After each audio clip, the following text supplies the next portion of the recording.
Halo semuanya, kembali lagi bersama Novel Text. Jika kalian sedang berkendara dengan mobil lalu melihat rambu ini, kalian harus berhati-hati ya.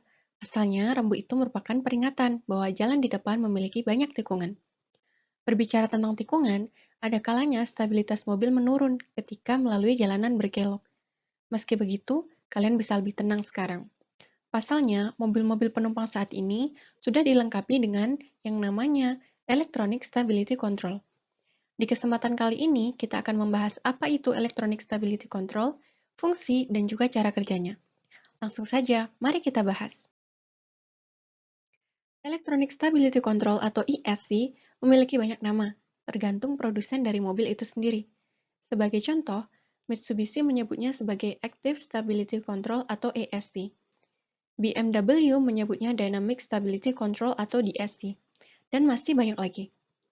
Meskipun beragam, istilah ESC tetap menjadi nama standar pada regulasi-regulasi dunia karena dipakai dalam ACEA, SAE, NCAP, dan JAMA. Kalian bisa mengecek daftar lengkapnya di link yang sudah kami lampirkan di deskripsi video ini ya. Lalu, apa sih fungsi ESC itu sendiri? Di video novel teks sebelumnya, kita telah membahas perbedaan understeer dan oversteer. Mobil penumpang biasanya didesain agar berkarakter understeer. Mengapa? Ketika mobil mengalami understeer, ujung mobil bagian depan tetap maju, menempatkan crumple zone atau zona remuk di antara penumpang dan apapun yang ditabrak oleh kendaraan itu.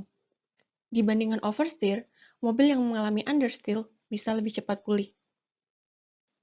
Lalu, kenapa tidak eliminasi keduanya saja? Mobil yang benar-benar netral memang dapat berbelok lebih cepat, tapi dapat kehilangan traksi secara tiba-tiba. Hal ini tentu saja sangat berbahaya. Karena itulah, sekali lagi, kebanyakan mobil penumpang didesain agar berkarakter understeer. Meski begitu, ada kalanya mobil tetap mengalami oversteer. Dalam hal ini, ESC lah yang akan membantu pengemudi dalam mengendalikan mobil untuk mengurangi terjadinya oversteer atau understeer yang dapat membahayakan. Lalu, apa yang ESC lakukan terhadap mobil yang mengalami oversteer atau understeer? Mari kita bahas dari mobil yang seharusnya mengalami oversteer. Perhatikan gambar berikut. Gambar ini merupakan skematik dari mobil yang sedang berbelok. Ketika terjadi oversteer, gaya lateral di ban belakang relatif lebih kecil dibandingkan gaya lateral di bagian depan. Hal ini menyebabkan posisi resultan gaya ada di depan titik berat mobil. Ada dua opsi yang bisa kita lakukan untuk mengurangi oversteer pada mobil ini. Pertama, kita bisa menaikkan gaya lateral di ban belakang dan atau menurunkan gaya lateral di ban depan. Kedua, kita bisa membuat momen tambahan yang berlawanan arah dengan resultan momen yang memutar mobil. Dari dua opsi ini, opsi kedua lebih murah dilakukan. Hal ini dapat dilakukan dengan mengerem roda depan bagian luar. Selama pengereman inilah, ESC ikut andil dalam menjaga stabilitas mobil.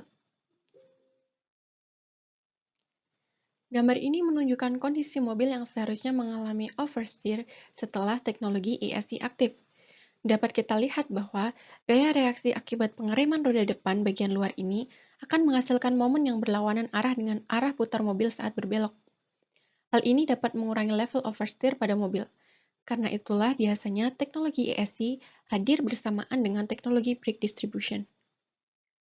Lalu, bagaimana teknologi ESC ini membantu pengemudi mengendalikan mobil yang mengalami understeer? Untuk mobil yang mengalami understeer, maka yang dilakukan adalah kebalikannya, yaitu dengan mengerem roda belakang bagian dalam ketika berbelok. Baiklah teman-teman, itu tadi pembahasan kita terkait dengan ESC. Jika ada pertanyaan, kalian bisa tulis di kolom komentar ya. Sampai jumpa di video selanjutnya.